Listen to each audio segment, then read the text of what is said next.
Regular পেঁয়াজু খেয়ে যদি বোর হয়ে যান তাহলে এই পেঁয়াজুটা খেতে পারেন। আর এই পেঁয়াজুটা হচ্ছে কিমা পেঁয়াজু, অথবা বলতে পারেন মুরগির মাংসের পেঁয়াজু।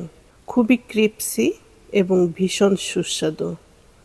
বাচ্চারা তো ভীষণ পছন্দ করবেই, সেই সাথে বড়রাও। তো এই কিমা পেঁয়াজুটা আমি যেভাবে বানালাম, নিয়ে নিলাম এখানে এক টুকরো মুরগির মাংস, আর এটি হাড্ডি ছাড়া মাংস। তো মাংসটা কেটে নিয়ে এখন এই ছুরি দিয়েই কিমা বানিয়ে নিচ্ছি। আপনি চাইলে ব্লেন্ডারে করে নিতে পারেন অথবা পাটায় বেটে করতে পারেন। তো আমি ছুরি দিয়েই এই মাংসটা কিমা করে নিলাম, আর দেখতে পাচ্ছেন একদম মিহিন হয়ে গেছে। তো এখন এই কিমা মাংসটা আমি একটি বাটির মধ্যে উঠিয়ে নিব।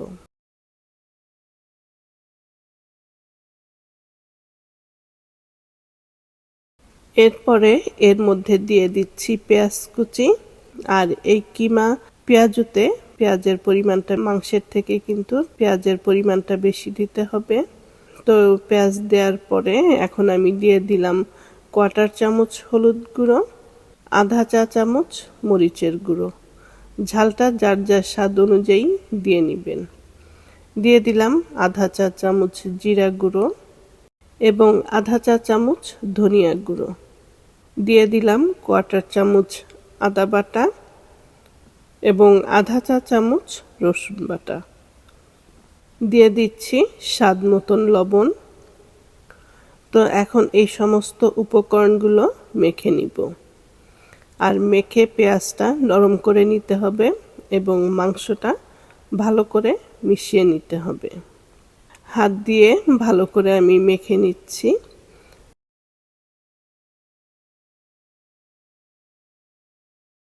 তো মাংস এবং পেঁয়াজটা আমি ভালো করে মেখে নরম করে নিলাম। এখন এর মধ্যে দিয়ে দিচ্ছি 1/2 কাপ চাউলের গুঁড়ো, আর দিয়ে দিচ্ছি 1 টেবিল চামচ কর্নফ্লোর। এখন আবারও ভালো করে মেখে নিব। আর মাখার সময় খেয়াল রাখবেন এখানে পানি নাও লাগতে পারে, যেহেতু পেঁয়াজের থেকে এবং মাংসের থেকে পানি বের হবে। আর যদি বেশি শুকনো মনে হয় তাহলে একটু পানি অ্যাড করতে পারেন। তো আমি একটু পানি অ্যাড করে নিচ্ছি, তবে খুবই সামান্য, কারণ একটু পরেই এই পেঁয়াজ এবং মাংসের থেকে পানি ছাড়তে শুরু করবে। তো এজন্য বেশি পানি দেওয়া যাবে না। তো আমি সামান্য একটু পানি দিয়ে তো ভালো করে মেখে নিচ্ছি। আর এখন যতটা শুকনো মনে হচ্ছে, একটু পরেই দেখবেন এটা আরো ভেজা ভেজা হয়ে গেছে। এরপরে চুলায় বসিয়ে দিচ্ছি তেল। আর তেলটা ভালো করে গরম হয়ে গেলে এই পেঁয়াজগুলো দিয়ে দিব। তো এখন ছোট ছোট করে দিয়ে দিচ্ছি। তো আপনি চাইলে বড় করেও বানাতে পারেন।